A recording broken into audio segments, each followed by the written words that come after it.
Asia का सबसे भूतिया किला भानगढ़। आज आप इस वीडियो में आप जो भूत और जिन्नों के दर्शन कराऊंगा। अगर आपको भी भूत या जिन्नों से डर लगता है तो इस वीडियो को ना देखें। भूत प्रेत प्रभावित व्यक्ति पर अलौकिक शक्तियां आपके मस्तिष्क में भी इन चीजों के बारे में बार बार ख्याल आते हैं। तो आज आपको कई सालों से एक किले में दफन एक ऐसी पारलौकिक शक्ति के बारे में बताने जा रहा है जिसके बारे में सुनकर आपके रोंगटे खड़े हो जाएंगे। आप सोचने पर मजबूर हो जाएंगे कि क्या वाकई में ऐसा कुछ भी हो सकता है। और इस वीडियो के आखिर में मैं आपको एक ऐसे जाने माने व्यक्ति के बारे में बताऊंगा जिसकी मौत का कारण इन्हें बुरी शक्तियों को माना गया है। और वीडियो को आखिर तक जरूर देखिएगा। नमस्कार, आप देख रहे हैं भानगढ़ का हॉन्टेड किला।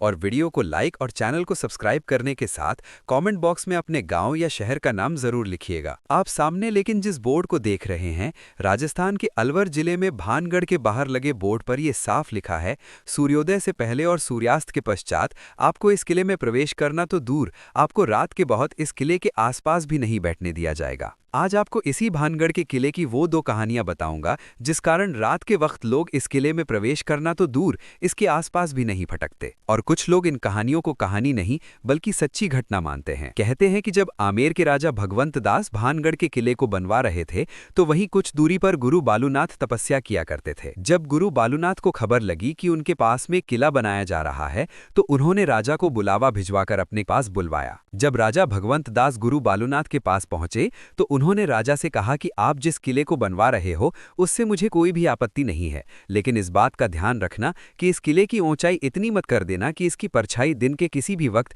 यहाँ पर मैं तपस्या कर रहा हूँ वहां पर पहुंचे और मुझे छुए। उन दिनों साधु संत हुआ करते थे, उनका बहुत आदर सम्मान किया जाता था, उनकी किसी भी बात को नकारा नहीं जाता था।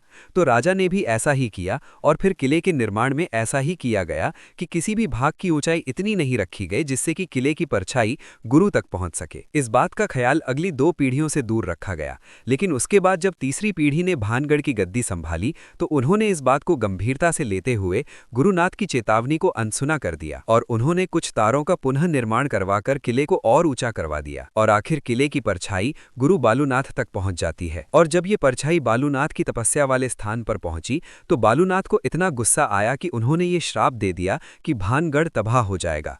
और उसी दिन के बाद भानगढ़ पर दुखों का पहाड़ टूट पड़ता है। और ये भी कहा जाता है कि 1783 में 5 करोड़ का अकाल आया था, जिसमें मरने वालों का आंकड़ा करोड़ों में था। वो अकाल गुरु बालूनाथ के श्राप की वजह से आया था और आज तक यहाँ के श्राप का असर देखने को मिलता है, जिस कारण से लोग इस किले में रहना तो दूर, इसके आसपास भी नहीं भटकना चाहते। लेकिन दूसरी कहानी उस राजकुमारी की कहानी है जिस पर लोगों को सबसे ज्यादा विश्वास है और इसको अपना कहानी के कारण ही लोग इस किले को भूतहा शैतानी किला कहते हैं। जबकि किला घोषाल था तब यहाँ पर एक राजकुमारी रहा करती थी जिसका नाम था रत्नावती। राजकुमारी रत्नावती बेहद खूबसूरत थी। राजकुमारी की खूबसूरती के चर्चे दूर दूर तक फैले हुए थे। इस कारण हर दिन अलग अलग राजाओं के शादी के संदेश राजकुमारी के पास आया करते थे। लेकिन इन राजाओं के अलावा एक और शख्स था जिसकी नजर थी राजकुमारी रत्नावती पर। उसका नाम था सिंधिया, जो एक तांत्रिक था। एक दिन जब सिंधिया तांत्रिक ने राजकुमारी को देखा तब से सिंधिया तांत्रिक राजकुमारी के लिए पागल सा हो जाता है। सिंधिया तांत्रिक राजकुमारी को पाना चाहता था,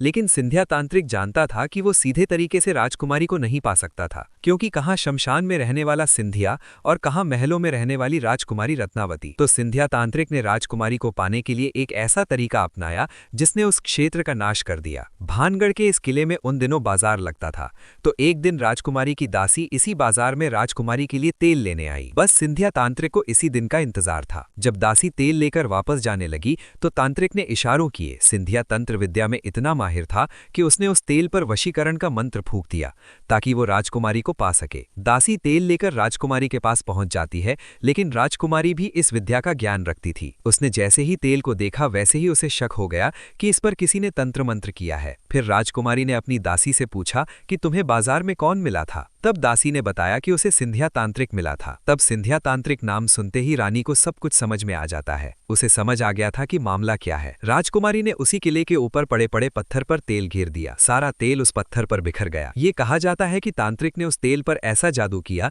जिसे अगर कोई उस तेल को लगाता तो वह उसके वश में हो जाता और खुद ब खुद उसके पास आ जाता। और आखिर ऐसा ही हुआ। अपना पत्थर जिस पर राजकुमारी ने तेल फेंका वो लुढ़कने लगता है और जिस स्थान पर सिंधिया तांत्रिक तंत्र मंत्र किया करता था उस स्थान तक लुढ़कता हुआ जाकर सिंधिया की छाती पर चढ़ जाता है। और सिंधिया सारी बात समझ चुका था।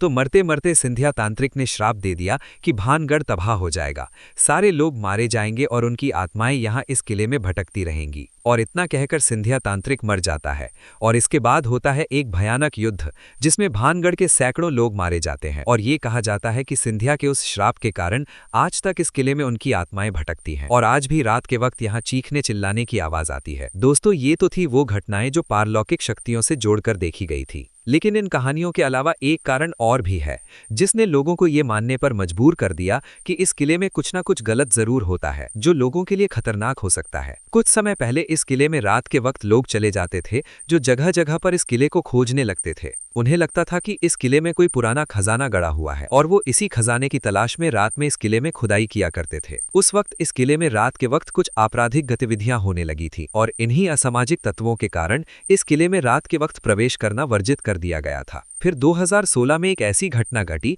जिसने फिर एक बार इस किले पर सवाल खड़े कर दिए। दरअसल इंडियन पैरानॉर्मल सोसाइटी के प्रमुख गौरव तिवारी एक न्यूज चैनल के साथ मिलकर इस किले में पड़ताल करने आए थे। गौरव तिवारी ने ऐसी पारलौकिक शक्तियों पर पूरी रिसर्च कर रखी थी। वो भी जानना चाहते थे कि क्या वाकई में इस जगह पर कोई पैरानॉर्मल एक्टिविटी होती है, क्या इस जगह पर कोई भूत प्रेत है या लोगों का वहम है। लेकिन इस किले में पड़ताल करने के कुछ समय के बाद 7 जुलाई 2016 को उनके अपने घर में बड़े ही रहस्यमय तरीके से मौत हो जाती है और इस मौत का कारण कई न्यूज चैनल्स ने इन्हें शैतानी ताकतों को माना है। तो दोस्तों, ये थी इस भूत अकेले की कहानियां। मैं इस वीडियो में बताई गई कहानी की सत्यता का प्रमाण तो नहीं देता, लेकिन कुछ ना कुछ तो रहस्य जरूर है जिस कारण भारत सरकार को भी इस किले के बाहर रिपोर्ट लगाना पड़ा। वीडियो को लाइक और चैनल को सब्सक्राइब करने के साथ कॉमेंट बॉक्स में अपने गाँव या शहर का नाम जरूर लिखिएगा। मिलता हूँ अगली नई वीडियो के साथ, तब तक के लिए अपना ख्याल रखिएगा। धन्यवाद।